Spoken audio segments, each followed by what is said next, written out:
Imagine knowing that your mind is betraying you, that every day you're losing small pieces of yourself, memories fading like old photographs left in the sun.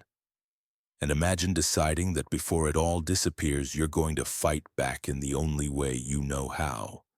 By reading, by memorizing, by spending every night alone, desperately trying to hold on to a world of words before the darkness takes it all away.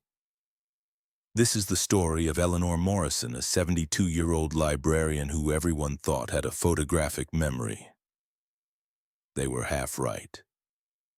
She did remember everything, but not because she was gifted, because she was terrified.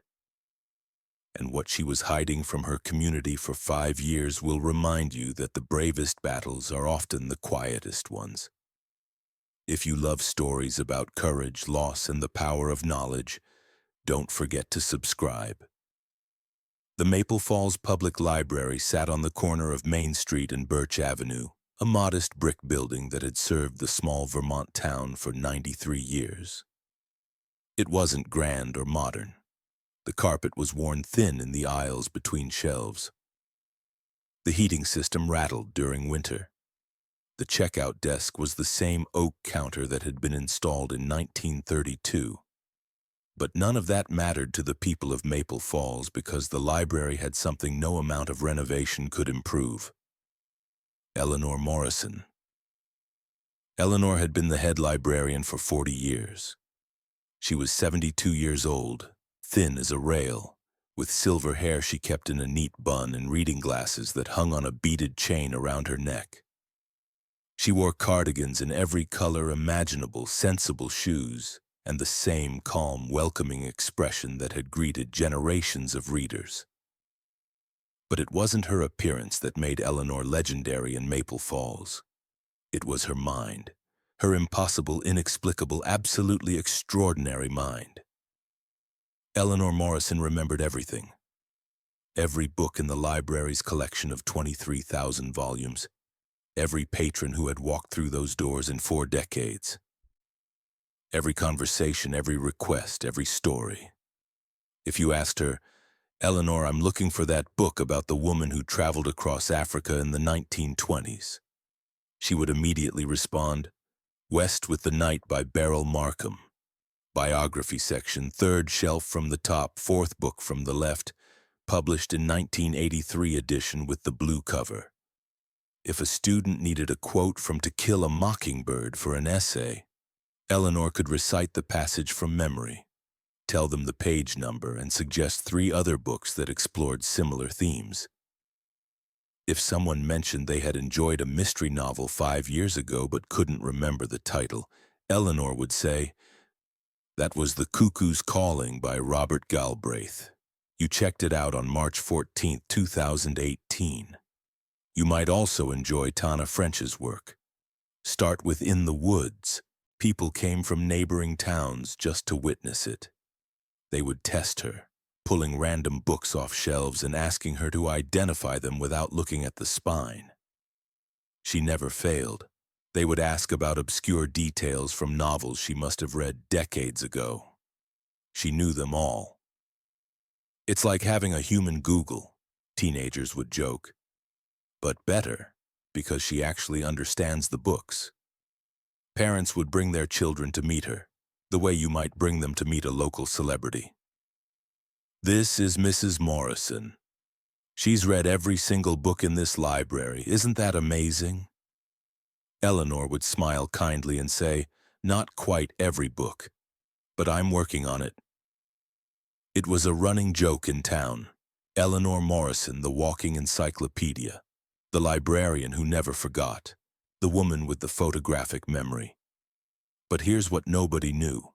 Here's the secret Eleanor carried like a stone in her chest every single day. She wasn't gifted, she was desperate, and she was running out of time.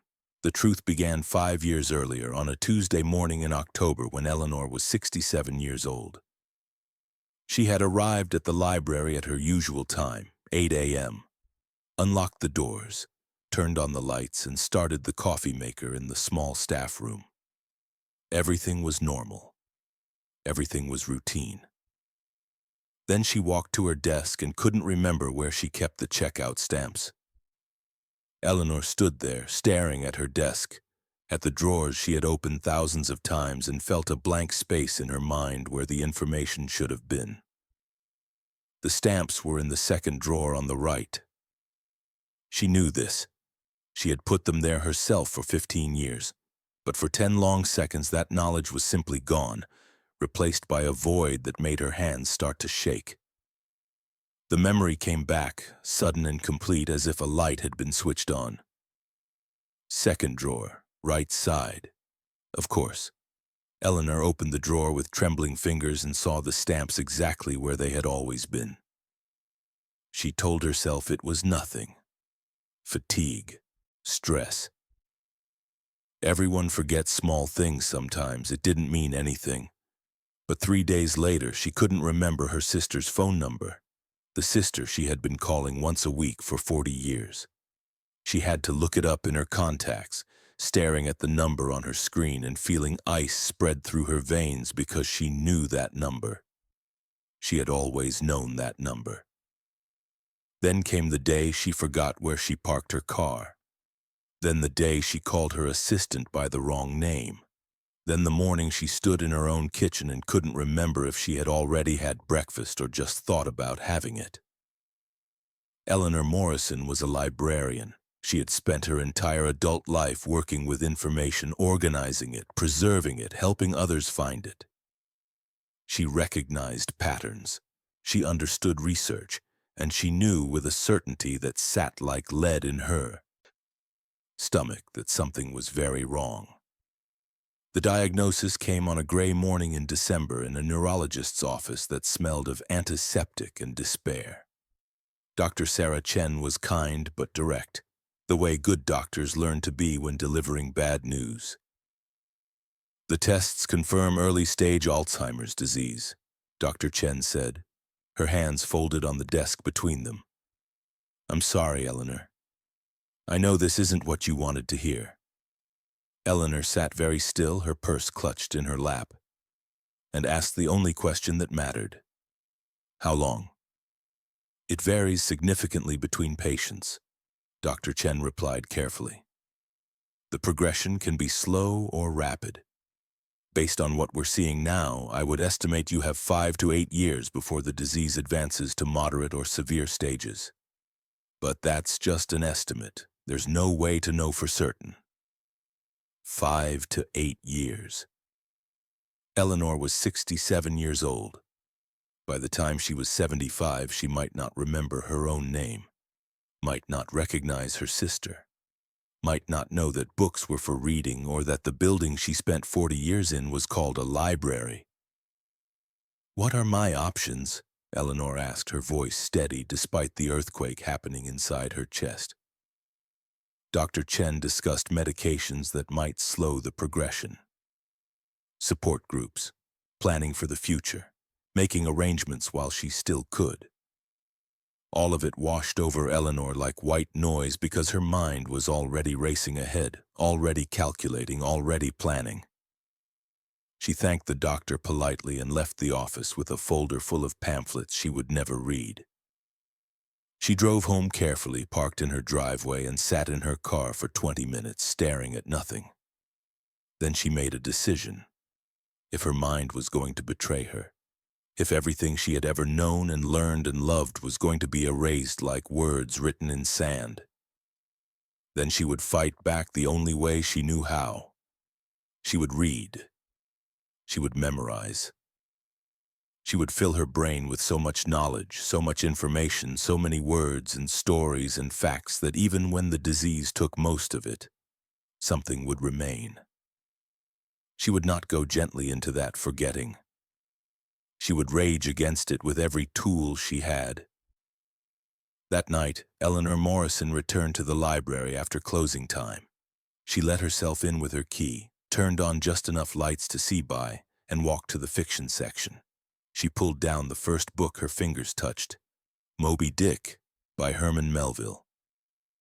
A book she had read before, of course, but not recently, not with the kind of focused attention she planned to bring to it now. She sat in her favorite reading chair and began to read. Not quickly, not casually, but with intense concentration, absorbing every sentence, every image, every turn of phrase. She read until 2 a.m., then carefully reshelved the book, locked up the library, and drove home. The next night, she did it again, and the next, and the next. Over the following weeks, Eleanor developed a system. During the day, she worked her regular hours at the library, helping patrons, managing the collection, maintaining her reputation as the woman who remembered everything. She became even more meticulous about it, writing down details she once would have kept only in her head, creating backup systems, making lists. But at night, after the library closed and the town of Maple Falls settled into sleep, Eleanor would return. She would spend 4 to 6 hours reading, memorizing, fighting her private war against the disease eating away at her mind. She told no one about the diagnosis. Not her sister, not her assistant, not the friends she had coffee with on Sunday mornings. The thought of their pity, their careful concern, their inevitable treatment of her as someone fragile and failing was unbearable. Better to keep the secret, better to maintain the illusion of Eleanor Morrison, the librarian who never forgot for as long as possible. The irony wasn't lost on her. Everyone marveled at her memory, never knowing that every single day was a test. Every recalled detail was a small victory in a war she was destined to lose. But here's what made Eleanor's situation even more complex, even more desperate. She didn't just love books in an abstract way. Books had saved her life once, literally, and she owed them a debt she could never fully repay. To understand why Eleanor fought so hard to hold on to her memories of books, you need to understand where she came from. You need to know about the girl she was before she became the woman everyone in Maple Falls thought they knew. Eleanor Morrison was born Eleanor Hartwell in 1952 in a house on the poor side of Maple Falls that no longer existed. Her father was a mechanic who drank too much. Her mother was a quiet woman who cleaned houses for wealthier families and never complained, even when she should have. Eleanor was the youngest of 4 children and the only girl. Her brothers were loud, rough boys who took after their father. They fought, drank, and eventually left town one by one, scattering to different states, different lives. Eleanor barely remembered them as adults. They had been gone so long. Home was not a safe place for young Eleanor. Her father's temper was unpredictable. Her mother's exhaustion was constant. The small, cramped house always felt like it was barely holding together, like one strong wind might blow it apart. So Eleanor escaped the only way she could. She discovered the library when she was 8 years old. Her 3rd-grade teacher, Mrs. Patterson, had brought the class on a field trip, and Eleanor had walked into that brick building on Main Street and felt for the first time in her young life completely safe. The library was quiet, clean, orderly. Nobody shouted. Nobody threw things. Nobody smelled like whiskey or cigarettes. And everywhere there were books. Rows and rows of them, more books than Eleanor had imagined existed in the entire world. The librarian that day was a woman named Miss Thornton, elderly even then, with white hair and spectacles and a voice like warm honey. She saw a small, shy girl with secondhand clothes and hungry eyes, and she did something that would change Eleanor's entire life. She handed her a library card. "This card," Miss Thornton had said, "is magic. It will let you travel anywhere, meet anyone, learn anything. As long as you have this card, you are never alone." Eleanor clutched that card like it was made of gold. And from that day forward, she lived in the library. She would arrive as soon as the doors opened on Saturday mornings. She would stay until closing time. During summer vacations, she would spend entire days there reading in the children's section, then eventually graduating to young adult books, then to the vast world of adult fiction and non-fiction. Books became her family. Jane Eyre understood her loneliness. Scout Finch taught her about courage. Little Women showed her what sisterhood could look like. Anne Frank reminded her that even in the darkest circumstances, hope could survive. When her father came home drunk and angry, Eleanor would hide in her room and mentally recite passages from her favorite books. When her mother cried quietly in the kitchen, Eleanor would remember that tomorrow was Saturday and she could go back to the library, back to the only place that felt like home. Miss Thornton noticed, of course. Librarians always notice the children who need books more than they need food. She began setting aside new arrivals for Eleanor. She would recommend books based on what Eleanor was going through, as if she could read the girl's heart just by watching which section she gravitated toward. "You seem sad this week," Miss Thornton would say gently. "Try this one. It has a happy ending.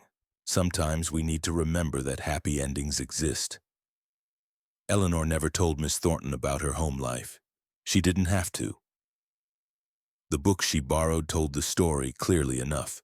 Stories about survival, about escape, about finding family in unexpected places. When Eleanor was 16, her father died in a car accident, driving drunk on a winter road. Her mother's grief was complicated and quiet. Her brothers didn't come home for the funeral. Eleanor stood at the graveside feeling nothing, just a hollow numbness and a guilty relief that the house would be quieter now. Her mother lasted 2 more years before cancer took her. Eleanor was 18, fresh out of high school with no family left in Maple Falls and nowhere to go. The day after her mother's funeral, Eleanor walked to the library. She didn't have a plan. She just knew it was the only place that had ever felt safe. She sat in her favorite chair and cried quietly into her hands. Miss Thornton found her there. The old librarian sat down beside her and didn't say anything for a long time. Finally, she spoke. "You're going to need a job." Eleanor nodded miserably. "I'm retiring next month," Miss Thornton continued. "I'm 81 years old and my hands shake too much to properly shelve books anymore. The library needs a new assistant. It doesn't pay much, but it comes with a small apartment upstairs that no one uses. Are you interested?" Eleanor looked up, tears still wet on her face, and saw kindness in the old woman's eyes. "But I don't have any qualifications. I've never worked in a library." Miss Thornton smiled. "You've spent 10 years here. You know this collection better than anyone except me. You love books, you're gentle with them. You understand that a library isn't just a building full of books, it's a sanctuary. That's all the qualification you need." And so Eleanor Morrison began her life's work. She moved into the small apartment above the library. She learned cataloging, circulation, programming. She took online courses and eventually earned her library science degree. And when Miss Thornton passed away 5 years later, Eleanor became the head librarian. She was 23 years old and had found her calling. Or rather, it had found her, the way certain vocations seem to choose people rather than the other way around. Eleanor never married, never had children. A few boyfriends over the years, but nothing that lasted. Her sister, who had moved to Boston, would occasionally ask if she was lonely. Eleanor would smile and say no, she had her books, she had her work, she had a whole community that came through her doors every day. And it was true. She wasn't lonely. Books had saved her when she was a desperate child with nowhere else to turn. They had given her purpose, identity, safety. They were her family, her friends, her entire world. Which is why the thought of losing them, of forgetting every story she had ever loved, every character who had kept her company through the dark years, was not just sad, it was devastating. It was like being told she would slowly lose every person she had ever loved, every relationship that mattered, every memory that made her who she was. So yes, Eleanor fought. She fought with everything she had. 5 years is a long time to keep a secret. 5 years of pretending everything is fine while your mind slowly, inexorably betrays you. 5 years of nightly battles fought in silence, of victories measured in paragraphs remembered, of defeats marked by the growing list of things you can no longer recall. Eleanor tracked her decline with the same methodical precision she brought to cataloging books. She kept a private journal, written in careful handwriting that she checked daily to see if it was deteriorating. In the journal, she noted every lapse, every forgotten word, every moment of confusion. Year 1, occasional blanks. Names sometimes took a moment to retrieve. Phone numbers would slip away but return with concentration. Manageable, almost unnoticeable to others. Year 2, more frequent gaps. She began forgetting conversations she'd had the previous day. Had to start writing everything down in notebooks she kept hidden in her desk. Developed elaborate systems of post-it notes and reminders that she disguised as organizational tools. Year 3.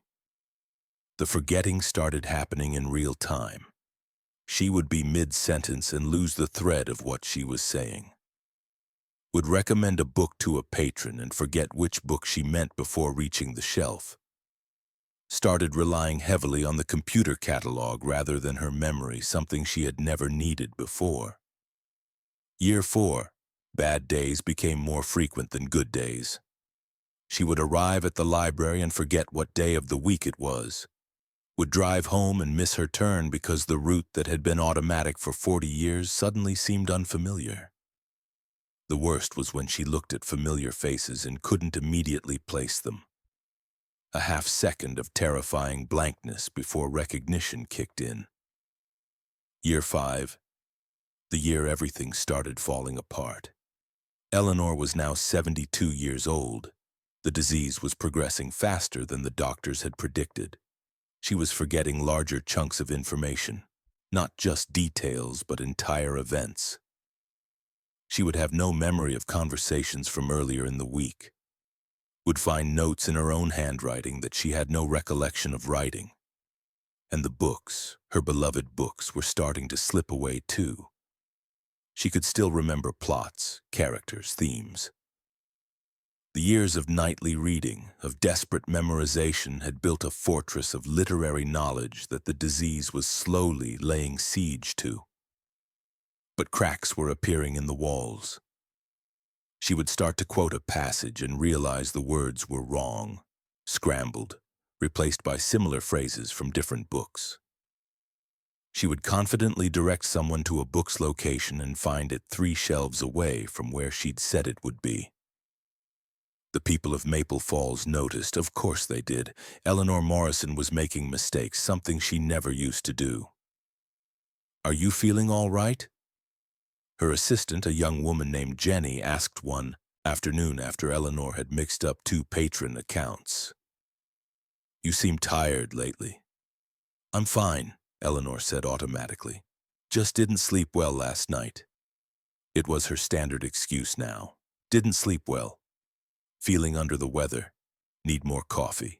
Anything to explain away the increasing errors, the lengthening pauses, the moments when her famous memory simply failed to deliver. But maintaining the facade was becoming exhausting. Every interaction required intense concentration. Every question was a test she might fail. She lived in constant fear that someone would notice, would ask the wrong question, would catch her in a moment of confusion so profound that it couldn't be explained away.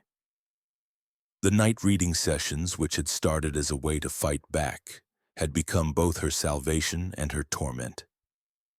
She would sit in the library from 10 p.m. until 3 or 4 in the morning, reading book after book, trying to re-cement knowledge that kept crumbling away.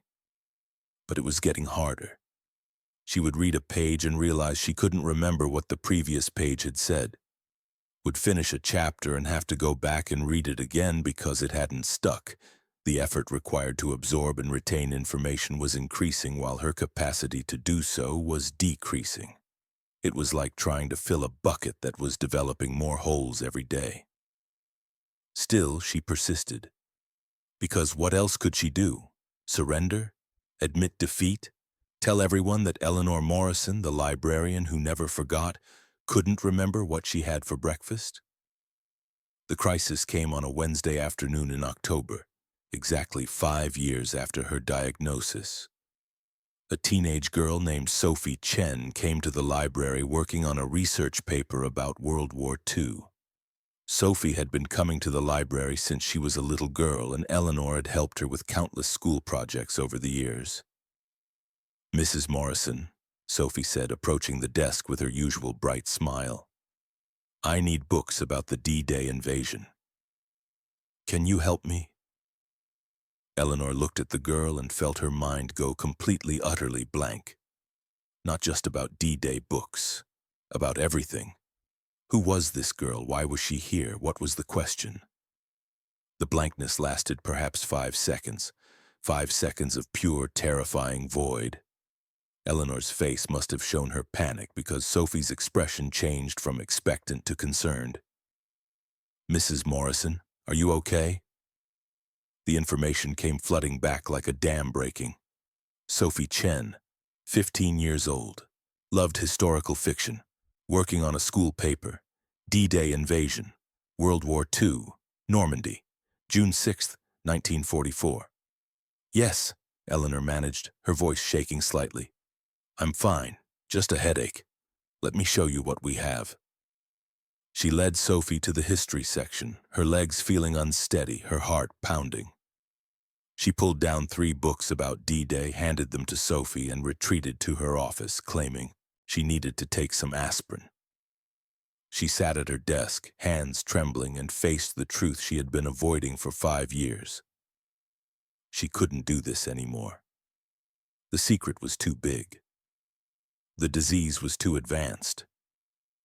She was going to have a catastrophic failure in public, and when she did, it wouldn't just embarrass her. It could genuinely harm someone if she gave wrong information, directed them to the wrong resource, made a mistake that had real consequences.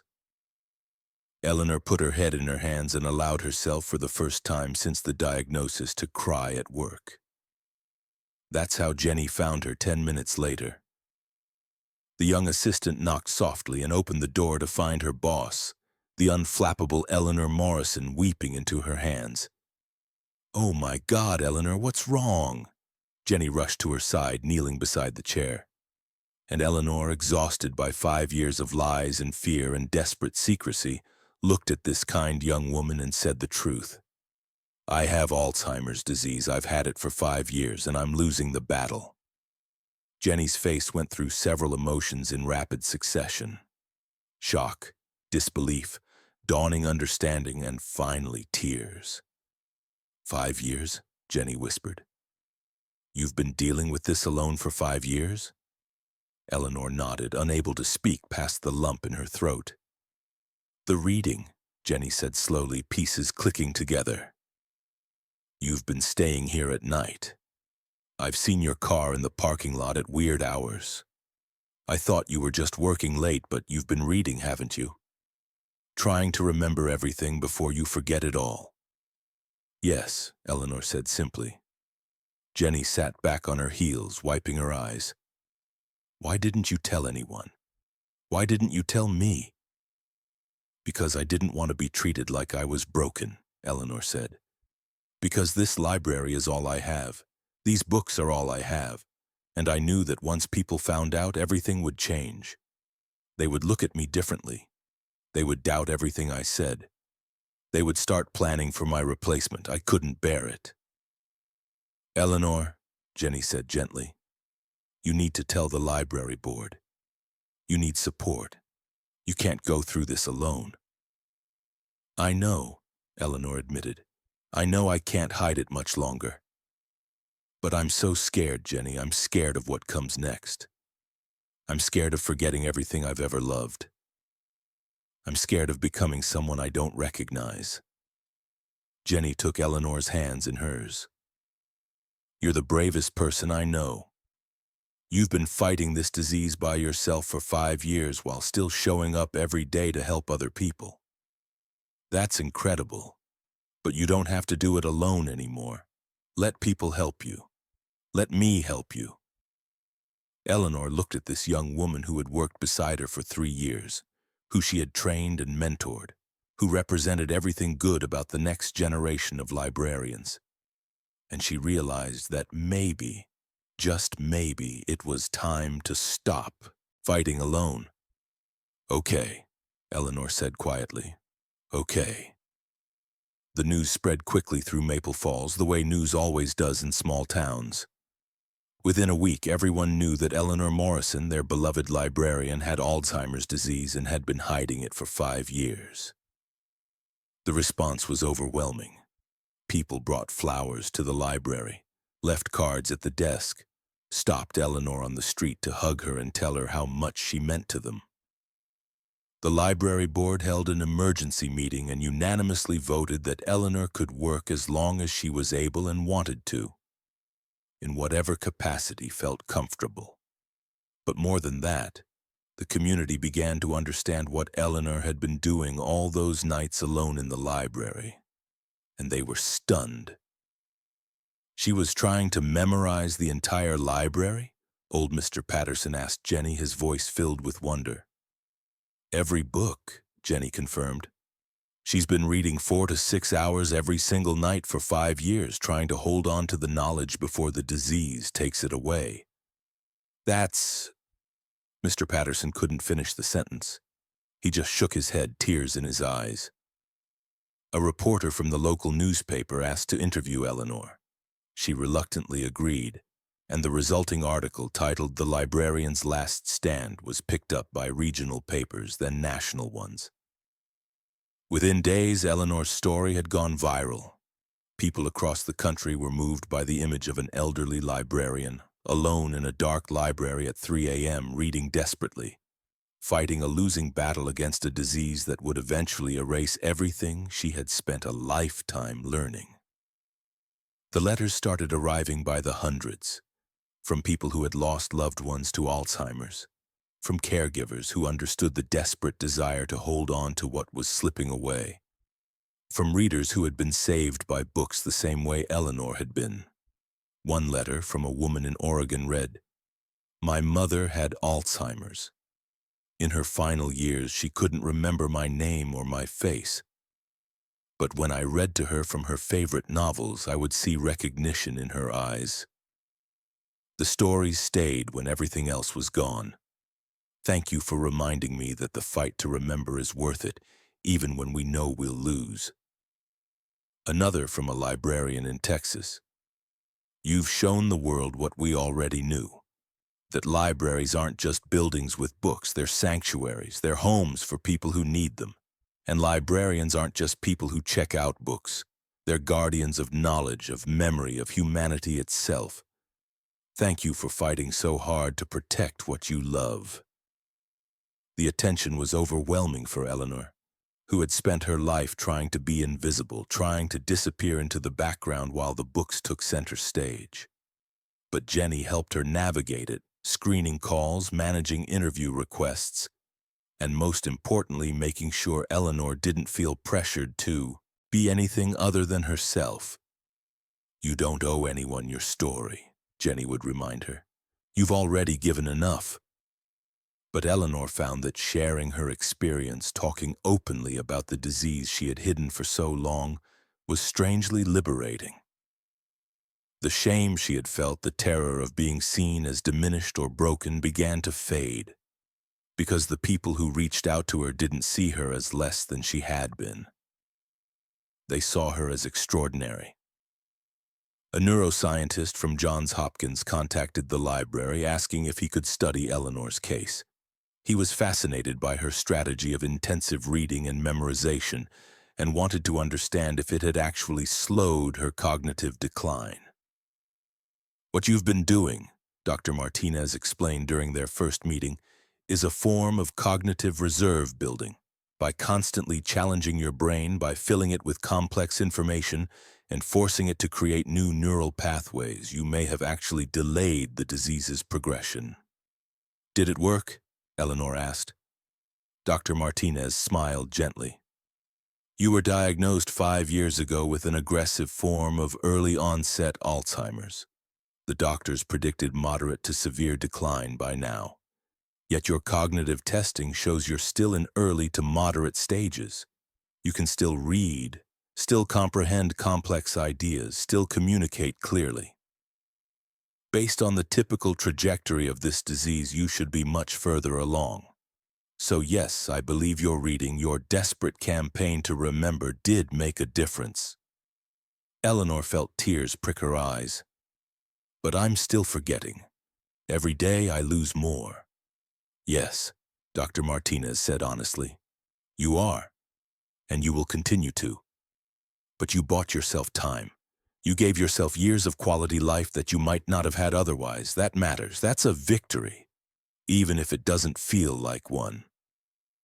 The Maple Falls community, meanwhile, rallied around their beloved librarian in ways that surprised everyone, including Eleanor herself. The library board established the Eleanor Morrison Memory Fund, dedicated to supporting Alzheimer's research and providing resources for caregivers. Local schools organized reading marathons where students read for 24 hours straight to honor Eleanor's nighttime reading sessions. They raised over $50,000 for Alzheimer's research. The Maple Falls Public Library started a new program called Read to Remember, where volunteers would visit memory care facilities and read to patients, bringing the comfort of stories to people whose own memories were fading. And Sophie Chen, the teenager whose innocent question had triggered Eleanor's breakdown, started a teen volunteer program at the library specifically designed to help Eleanor with tasks that were becoming difficult.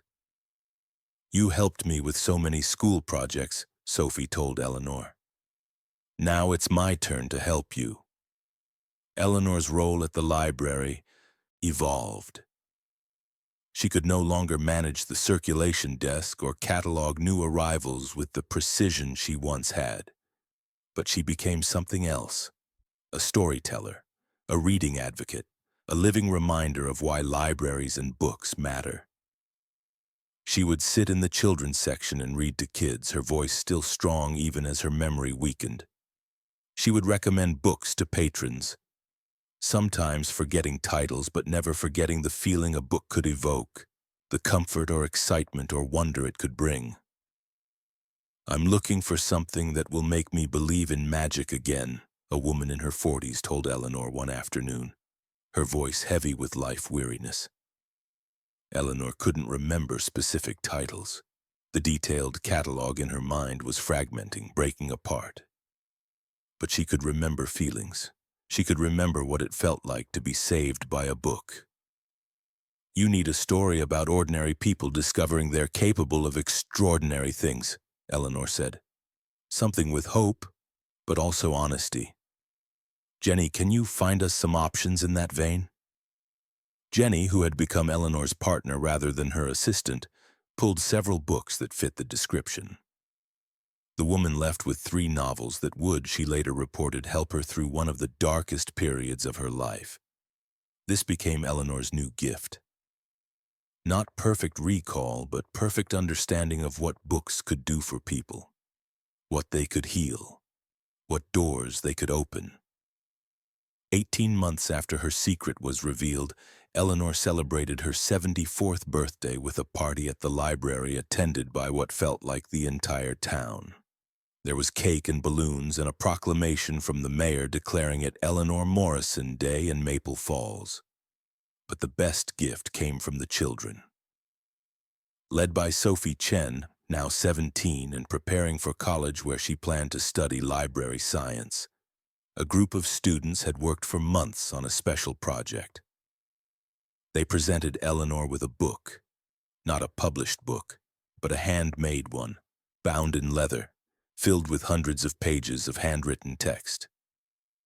We called it the Book of Eleanor, Sophie explained, tears in her eyes. Every person in Maple Falls who you've helped over the years, we asked them to write down a memory of you. A book you recommended, a time you helped them, what you meant to them, so when your memory goes, when you forget all of this, you'll have this book. You'll be able to read about yourself, about all the lives you touched, about how much you mattered. Eleanor held the book with shaking hands and opened to a random page. It was written by a man named Tom Patterson, now in his 60s.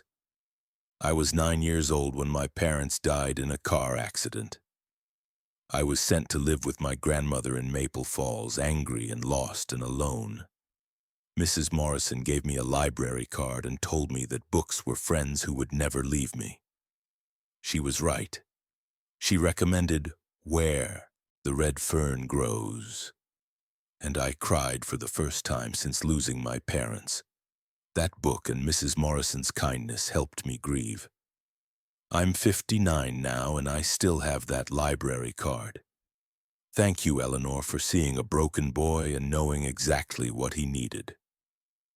Eleanor read page after page, story after story, and understood that even when her own memories failed, even when she forgot her own name, she would still exist in these pages, in these stories, in the lives she had touched.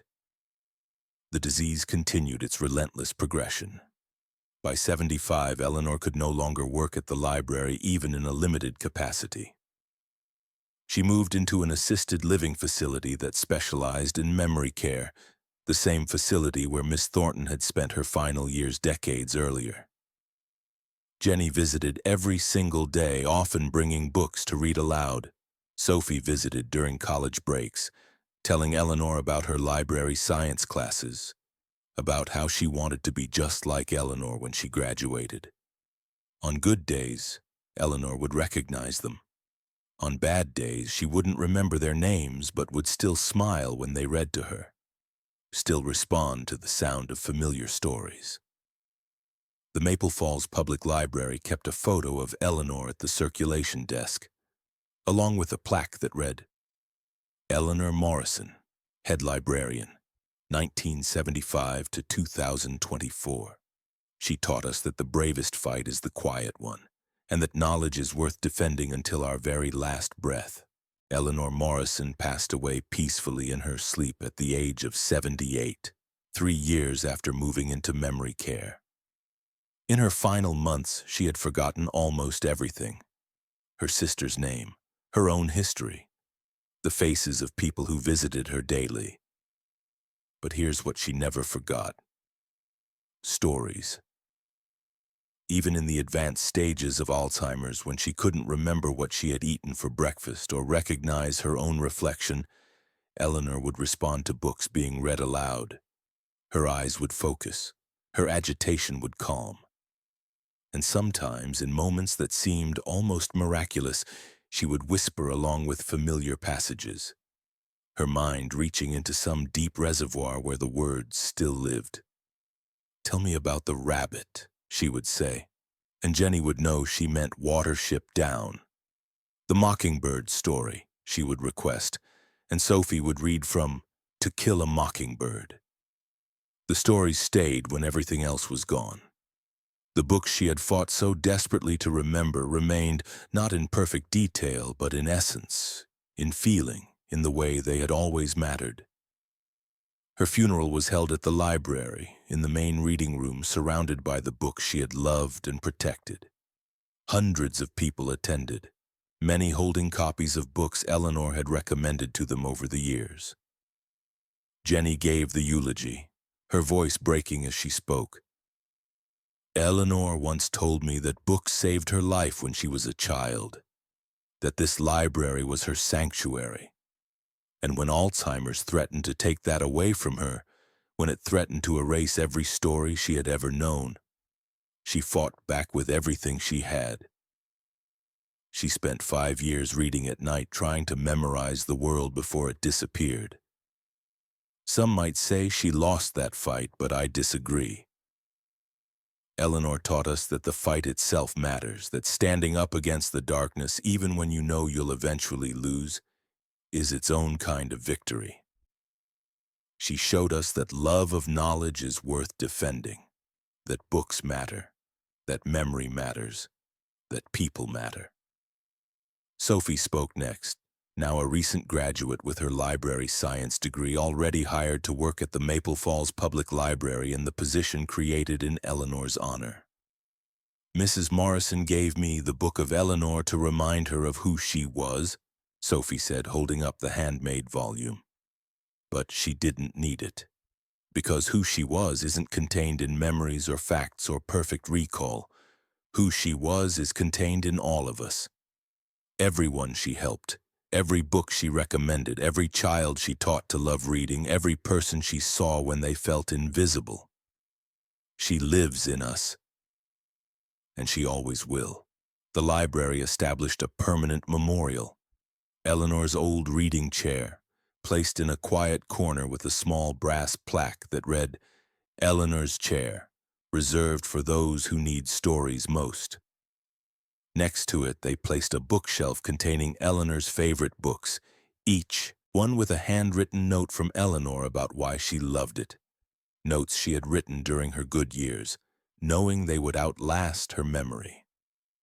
The Read to Remember program expanded to nursing homes across the state, with volunteers reading to Alzheimer's patients, following the model Eleanor had inspired.